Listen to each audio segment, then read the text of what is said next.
So the claim I'm going to be responding to today is the Hall of Fame voters are holding Barry Bonds to a higher standard than other eligible candidates.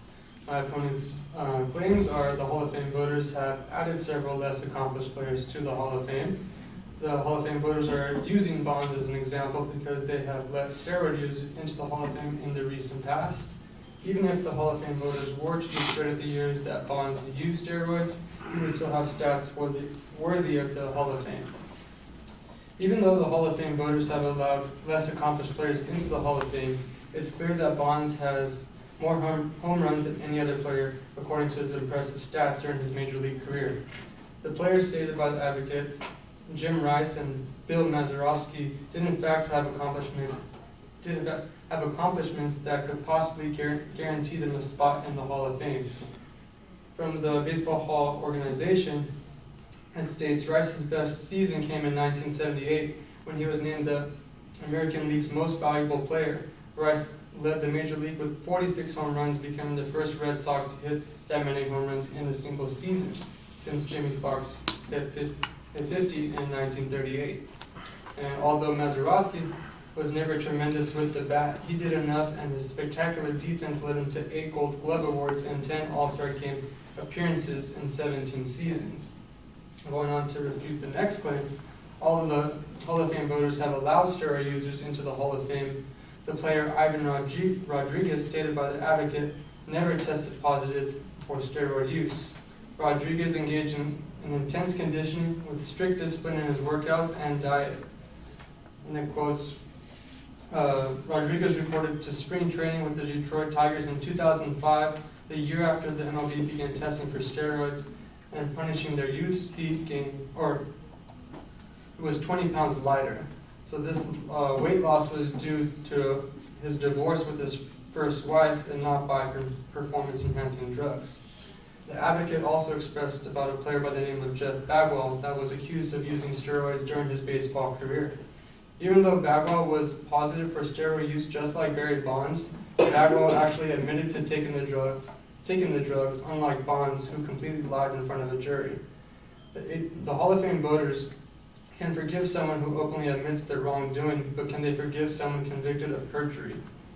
And then to refute the last claim, the Speaker expressed that even if they discredit the years Bonds used steroids, he would still have stats worthy of entering the Hall of Fame.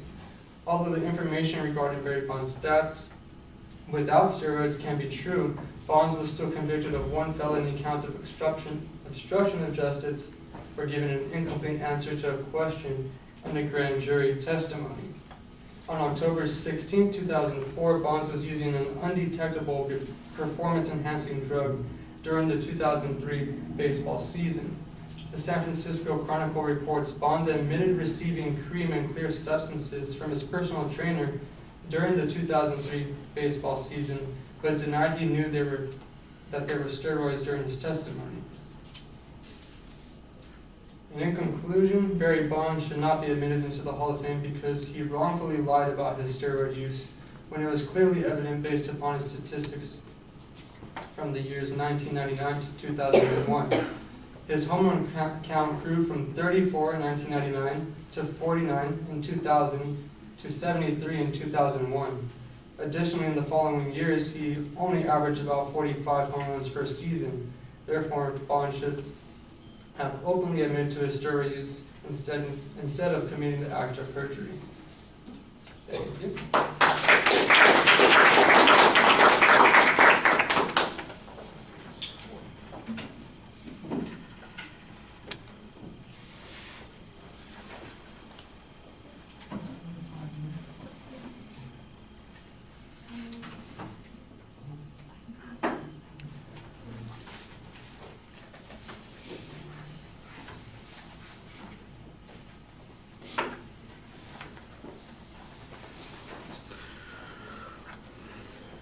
Okay, well, you go after the first point by showing that the players that did get into the Hall of Fame deserve to be in the Hall of Fame regardless of what Barry Bonds did, and I thought that was okay. The notion that they are lesser players doesn't necessarily mean that they are unworthy. We are getting into a value argument when we start going in that direction, but I thought that you gave a good criteria for why these two players probably earn their spots in the Hall of Fame.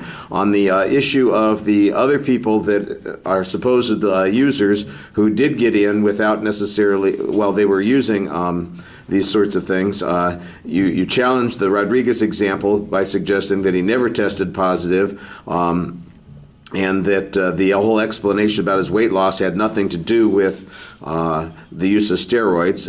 I didn't know that that was an issue. You know, the weight loss was supposedly part of that process. I think we'd need a little bit more context on that argument to see how important that was.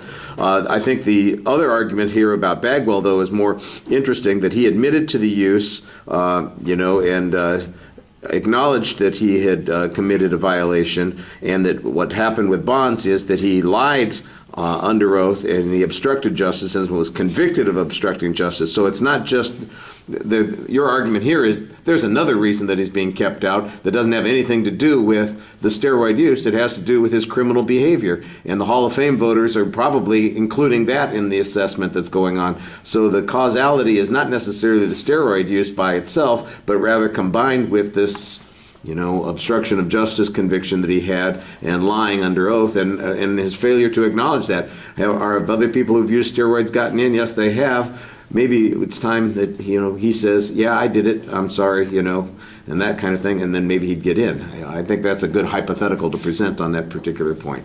All right, thank you.